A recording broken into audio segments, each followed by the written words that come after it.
தமிழகத்தில் 39 நாடாளுமன்ற தொகுதிகளில் சில தொகுதிகள் நட்சத்திர தொகுதிகளாக பார்க்கப்படுகின்றன. அவற்றில் மிக முக்கியமானது கன்னியாகுமரி தொகுதி. இந்த தொகுதி குறித்தும் அங்குள்ள மக்களின் கோரிக்கைகள் மற்றும் எதிர்பார்ப்புகள் பற்றியும் களத்தில் இருக்கும் நமது உள்ளீட்டு பிரிவு இணை ஆசிரியர் தியாகச்செம்மலிடம் கூடுதல் தகவல்களை கேட்கலாம். தியாகச்செம்மல், கன்னியாகுமரி மாவட்ட மக்களுடைய முக்கிய கோரிக்கைகள் என்ன? பொன் ராதாகிருஷ்ணன் அங்கு செய்திருக்கக்கூடிய பணிகள்லாம் என்னென்ன?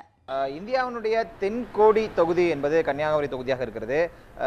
கன்னியாகுமரி, நாகர்கோயில் உள்ளிட்ட பகுதிகளை உள்ளடக்கிய இந்த நாடாளுமன்ற தொகுதியினுடைய தற்போதைய வேட்பாளர் திரு பொன் ராதாகிருஷ்ணன் மத்திய அமைச்சராகவும் இருக்கக்கூடியவராக இருக்கிறார். 2014ஆம் ஆண்டு நடைபெற்ற தேர்தலில் அனைத்து இந்திய அண்ணா திராவிட முன்னேற்றக் கழகம் தமிழகத்தில் உள்ள 39 தொகுதியில் 37 தொகுதிகளை கைப்பற்றியிருந்தது.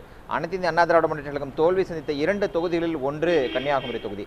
இந்த தொகுதியில் கடந்த 5 ஆண்டுகளாக பொன் ராதாகிருஷ்ணன் பல்வேறு சாலை பணிகள், மேம்பாலங்கள் உள்ளிட்ட விஷயங்களை செய்திருப்பதாக நம்மோடு பயணிக்கக்கூடிய பாரதிய ஜனதா கட்சியினர், பொதுமக்களில் ஒரு தரப்பினர் காட்டுகிறார்கள். நாம் இந்த 2 தினங்களாக இந்த தொகுதி முழுவதும் சுற்றுப்பயணம் செய்து பார்த்த வகையில் பல்வேறு புதிய மேம்பாலங்கள், 4 வழிச்சாலைகள், புதிய சாலைகள், ஆறுகள் மற்றும் குளங்களை கடக்கக்கூடிய சாலைகள் உள்ளிட்ட பல்வேறு திட்டங்கள் இங்கு நிறைவேற்றப்பட்டிருப்பதை நம்மால் நேரடியாக பார்க்க முடிகிறது.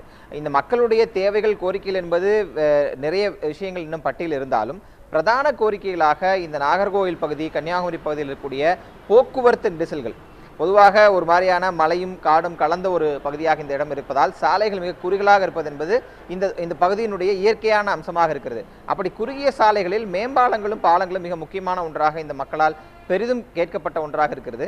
அவற்றில் ஒரு 80% மேம்பாலங்கள் மற்றும் பாலங்களை திரு பொன் ராதாகிருஷ்ணன் இந்த தொகுதியினுடைய பாராளுமன்ற உறுப்பினராக இருக்கும்போது நிறைவேற்றியிருக்கிறார் என்பதை கண்கூடாக இந்த பகுதியில் சென்று பார்க்கும்போது நம்மால் புரிந்து கொள்ள முடிகிறது. வேறு பல்வேறு கோரிக்கைகள், புதிதாக தொழில் நிறுவனங்கள் வர வேண்டும், குறிப்பாக துறைமுகம் அமைக்க வேண்டும் என்கிற கோரிக்கையில் இங்கே இருக்கக்கூடிய மக்கள் மத்தியில் இருவேறான கருத்துக்கள் இருக்கின்றன. புதிய தொழிற்சாலைகள், சுற்றுலாவை தாண்டி புதிய தொழிற்சாலைகளை கொண்டு வர வேண்டும் என்கிற கோரிக்கைகள் எல்லாம் பெருமளவு இன்னும் கிடப்பில் இருந்தாலும் முக்கியமான சாலை பிரச்சனைகளை பெருமளவு திரு பொன் ராதாகிருஷ்ணன் தீர்த்திருக்கிறார் என்பது இந்த பகுதியில் அதிகம் பேசப்படக்கூடிய ஒன்றாக பொதுமக்கள், கட்சி சாராதவர்களிடமிருந்து கூட நமக்கு அந்த தகவல்கள் கிடைப்பதை நம்மால் களத்திலிருந்து உறுதி செய்ய முடிகிறது. இந்த வகையில் பொன் ராதாகிருஷ்ணனுடைய முக்கியமான சாதனைகள் ஒன்றாக இந்த சாலைகள் மற்றும் பாலங்களை நம்மால் குறிப்பிட்டு சொல்ல முடிகிறது.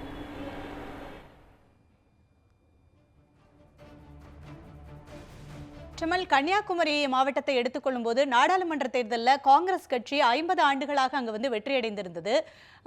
கடந்த முறை பார்த்தீங்கன்னா பாஜக வெற்றியடைந்திருந்தது. ஸோ இதை கம்பேர் பண்ணி பார்க்கும் பொழுது அந்த மாவட்ட மக்கள் தேசிய கட்சிகளுக்கே அதிகமாக வாய்ப்பு கொடுத்து வருகின்றனரா? தற்போது அங்கே இருக்கக்கூடிய கள சூழல் எப்படி இருக்கிறது? கேரளாவை ஒட்டியிருக்கக்கூடிய இந்த பகுதியை பொறுத்தவரை, கன்னியாகுமரி மாவட்டத்தை பொறுத்தவரை காங்கிரஸ் கட்சிக்கு அதிக அளவிலான ஆதரவாளர்கள் இருக்கிறார்கள். காங்கிரஸுக்கு அடுத்தபடியாக இடதுசாரி கட்சிகளும் இந்த தொகுதியை தங்கள் வசம் வைத்திருந்த ஒரு வரலாறையும் அவர்களுக்கான கணிசமான ஆதரவையும் பார்க்க முடிகிறது. அது கேரளாவை, அண்டை மாநிலமான கேரளாவை ஒட்டியிருக்கிற பகுதி என்பதால் அதனுடைய தாக்கமும் தொடர்ச்சியாக இந்த மாவட்டம் சந்தித்து, அதாவது எல்லை போராட்டத்தில் ஆரம்பித்து பல்வேறு போராட்டங்களை இந்த மாவட்டம் சந்தித்திருக்கக்கூடிய காரணத்தினால் இயல்பாகவே அரசியல்மயப்படுத்தப்பட்ட மக்களாகவே இந்த மக்கள் இருக்கிறார்கள். நீங்கள் குறிப்பிட்டது போன்று தேசிய கட்சிகளுக்கு தொடர்ச்சியாக இவர்கள் ஆதரவளித்து வந்தார்கள். ஆனால் 2014 காலகட்டம் என்பது முற்றிலும் வேறான ஒன்றாக இருக்கிறது. 2014 காங்கிரஸ் தனியாக களம் கண்டது, திராவிட முன்னேற்ற கழகம் தனியாக களம் கண்டது, அதிமுக தனியாக களம் கண்டது, பாரதிய ஜனதா கட்சி தனியாக களம் கண்டது. பாரதிய ஜனதா கட்சி தேசிய ஜனநாயக கூட்டணி அந்த அணியில் பாமக, தேமுதிக, மதிமுக ஆகியோரோடு களம் கண்டிருந்தன. அந்த தொகுதியில் கடந்த முறை 2014ஆம் ஆண்டில் பொன் ராதாகிருஷ்ணன் வெற்றி பெறுகிறார். 2வது இடத்தில் அனைத்து இந்திய அண்ணா திராவிட முன்னேற்ற கழகம் வருகிறது. அதன் பின்புதான் காங்கிரஸ் உள்ளிட்ட கட்சிகள் எல்லாம் வரக்கூடிய சூழ்நிலையில் இந்த முறை அனைத்து இந்திய, அதாவது முதல் 2 இடங்களை கடந்த தேர்தலில் பிடித்த கட்சிகள் இரண்டும் தற்போது கூட்டணி வைத்திருக்கின்றன. இந்த காரணத்தினால் இந்த வாக்குகள் இரண்டும் ஒன்றாகுவதற்கான வாய்ப்புகள் இருப்பதாகவும் இங்கு இருக்கக்கூடிய அரசியல் நோக்கர்கள் கருத்துக்களை தெரிவிக்கிறார்கள். அந்த அடிப்படையில் தேசிய கட்சிகள் வசம் இந்த தொகுதி இருப்பதற்கு இது ஒரு முக்கியமான காரணமாக இருக்கிறது. காங்கிரஸ், திமுக கூட்டணி அமைத்த காலகட்டங்களில் எல்லாம் இந்த தொகுதியை அவர்கள் கைப்பற்றியிருக்கிறார்கள் என்பதையும் நாம் இந்த நேரத்தில் குறிப்பிடத்தக்க விஷயமாக பார்க்க வேண்டியது இருக்கிறது.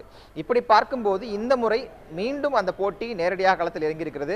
காங்கிரஸ் கட்சிக்கும் பாரதிய ஜனதா கட்சியும் நேரடியாக களம் காணக்கூடிய, அதாவது தேசிய கட்சிகள் இரண்டும் நேரடியாக களம் காணக்கூடிய தொகுதியில் இந்த தொகுதி முக்கியமான ஒன்றாக இருக்கிறது. எப்படி சிவகங்கையில் காங்கிரஸ் கட்சியும் பாரதிய ஜனதாவும் நேரடியாக எதிர்கொள்கிறதோ, கோயம்புத்தூரில் காங்கிரஸ் கட்சியும் மார்க்சிஸ்ட் கம்யூனிஸ்ட் கட்சியும் பாரதிய ஜனதா கட்சியும் மார்க்சிஸ்ட் கம்யூனிஸ்ட் கட்சியும் எப்படி நேரெதிர் திசையில் களம் காண்கின்றதோ அப்படி இந்த தொகுதி என்பது பாரம்பரியமாக இரு தேசிய கட்சிகளுடைய ஆதிக்கம் இருக்கக்கூடிய தொகுதியிலாக இருக்கிறது.